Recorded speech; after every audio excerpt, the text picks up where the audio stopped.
बर्गडन है adiabatic process.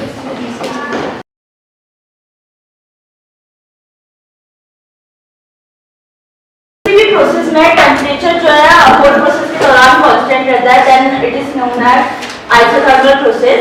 या हम कह सकते हैं when the temperature in the whole process remains constant या remains same, then it is called isothermal process। इसमें जो T होता है, T is equals to constant। अगर हम इक्वेशन ऑफ स्टेट की बात करेंगे तो इक्वेशन ऑफ स्टेट निकालनी है आइसोथर्मल प्रोसेस के लिए।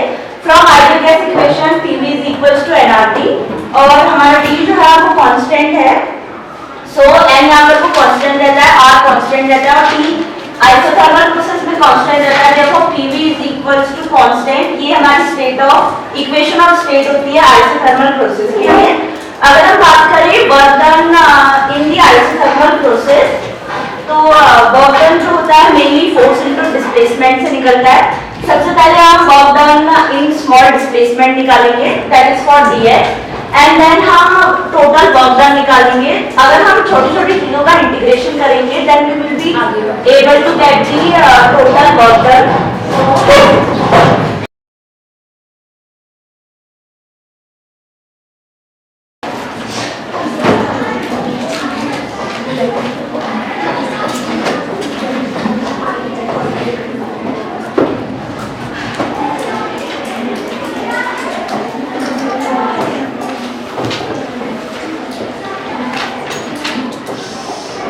हमने यहाँ पर को एक कंटेनर या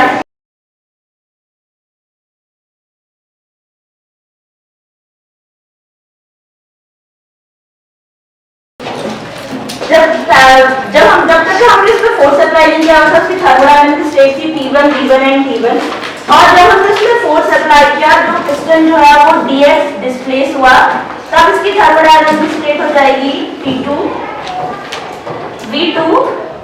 बट हमने आइसोथर्मल प्रोसेस कंसीडर की हुई है तो टेम्परेचर जो होगा वो कांस्टेंट रहेगा। दैट मींस अगर पहले टेम्परेचर T1 है तो आफ्टर जब हमने फोर्स अप्लाई करेगा उसके बाद भी the temperature will be T1।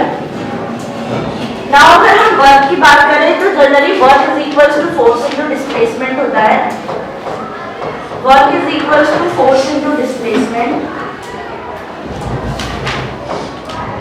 पहले हम छोटा सा वर्क निकालेंगे जो कि हमने जब फोर्स अप्लाई किया तो ऐसा तो नहीं है कि पहला जब हमने पिस्टन अप्लाई किया तो डायरेक्टली इसका प्रेशर जो है वो P2 volume V2 and temperature change हो गया होगा, धीरे धीरे चेंज हुआ होगा। इसलिए हम पहले work done in small displacement निकालेंगे।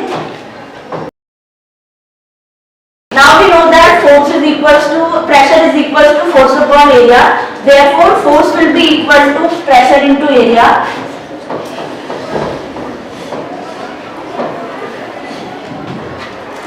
Hence dW will be equal to pressure into area into df। Now this area and the displacement will combine to give us the volume, therefore dW will be equal to pressure into dV। इसलिए उन्होंने किसी भी माध्यम में जो तरंगे है उनके संचलन के संबंध में कितने नियम प्रतिपादित किए, ठीक है। तो जो तरंगे होती है हमें पता है कि इनके लिए माध्यम की आवश्यकता होती है। तो कहते जो इसका पहली अभिधारणा है उसमें कहते पहली चीज यही पता होनी चाहिए तरंगाग्र क्या होता है। किसी को पता है तरंगाग्र क्या होता है? ठीक है, जैसे हमने पढ़ा है मॉडल सबसे पहले आया था जैसे परमाणु का टॉमसन मॉडल जिसे हम छोटी कक्षाओं में पढ़ते हैं। उसके बाद आया रदरफोर्ड मॉडल। फिर रदरफोर्ड मॉडल की भी कुछ कमियां रही जिसके कारण फिर आया बोहर का मॉडल। 1913 में नील्स बोहर का परमाणु मॉडल आया।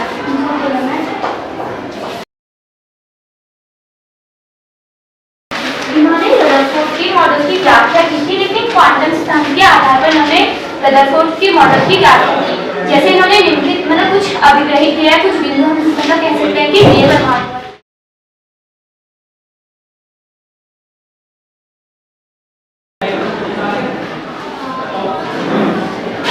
आज हम पढ़ेंगे प्रिज्म। प्रिज्म क्या होता है? दो समतल पृष्ठ होते हैं, अगर वो किसी निश्चित कोण पर झुके हुए हैं और उनके बीच में कोई पारदर्शी ठोस माध्यम उपस्थित है तो उससे रहता है प्रिज्म। वो निश्चित कोण का अपवर्तक कोण कहलाता है। जैसे कि प्रिज्म A B C है ये तो समतल प्रश्न है जो एक कोण प्लेस को कहेंगे अपवर्तक प्रश्न अभी अपवर्तक कोण जिसे ए द्वारा प्रदर्शित किया जाता है। हम से इसमें जैसे कि फर्स्ट है वर्ण विक्षेपण।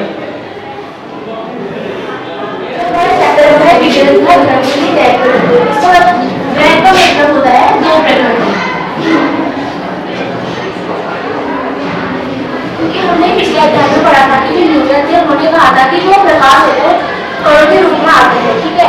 बट उसके बाद जैसे जैसे हमारा साइंस डेवलप होता गया तो 1678 में हाइडेंस तो मुझे लगा कहा गया कि जो प्रकाश है वो कण के रूप में नहीं बल्कि तरंग के रूप में भी संचरण करता है। इसको आगे जाते हुए हाइडेंस के बाद आए रेनॉल्ड्स, जिन्होंने प्रकाश लहरी के प्रभाव को डिफाइन किया था। जो रेनॉल्ड्स थे उन्होंने अपने प्रयोग में एक नली दी और इस नली में उन्होंने दो कैथोड और एनोड दो सिरे बनाए। जो कैथोड है उसे ग्रीन सिरे से जोड़ा और जो एनोड था उसे धन सिरे से जोड़ा।